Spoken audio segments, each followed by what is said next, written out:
Thank you so much. Ebyange bitamanyiyo kitala nnyo kitala ddala amanya gange nzewuzo mu bigende okuwaspa omukwano gwa Kamili Arasto Biso family yonna Felix naku gatano mabega Mami Mayanja namuloota ng'akaaba nnyo kati n'ensanga Kamili kugalakuzi fami yange Kamili yekyanga tategeera asitokasitoka naye Kamili yanzija mu bantu n'azebbali n'agamba mami agamba tuli bulungi bokka amufe mulwadde nnyo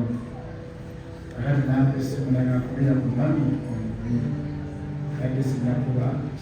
naye amawulire mami mukama emyengati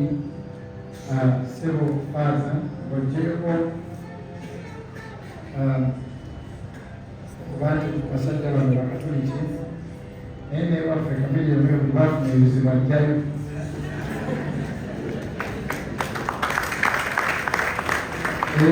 mukubire mu ngalo ne panaso so ndi pasita waabwe eyeeronda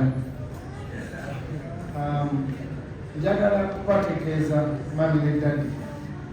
ndowooza mu Uganda muno your family is beloved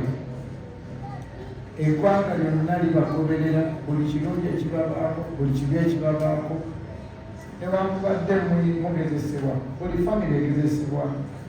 lwakuba nti mwe muliko kamera nyingi naye Uganda ebaagala TV zonna abantu bali ku TV international Katonda yeebazibwe akandirira akasembayo njagala kubeebaza nti buli lwe mufunye okusolomoozebwa because you are highly followed mwebali butalagirira bantu ba sitaani buli lwe mufuna ekizibu mugende eri Katonda mujjukire nga falasowizo mujjukire Kamili nti omuntu bw'agobererwa enkuyanja asobola okubuuza ekitundu ekisinensi asobola obbatuza abantu bonna n'otuuke bwa Katonda naga Kamiliyoni abantu bakugoberera n'obalaga sitaani naye mwebali nnyo nti ensi yonna ebagoberera mu nsi yonna naye mudde eri Katonda kitegeeza all your fans and followers will know nti wadde omuntu agezesebwa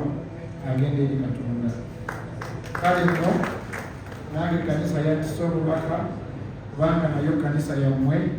lwakuba mukijjamu mulina bizibu mulina okujjamu nga temulina bizibu ate temukomangawo kwebaza ekanisa yammwe yatisa obubaka naye newankubadde buli omu abadde bano bamuwaanye abantu bawaddeyo nga teboogera nange kankwate ekkubo lyerimu nemu okufaanana ate eyo awaayo so washpals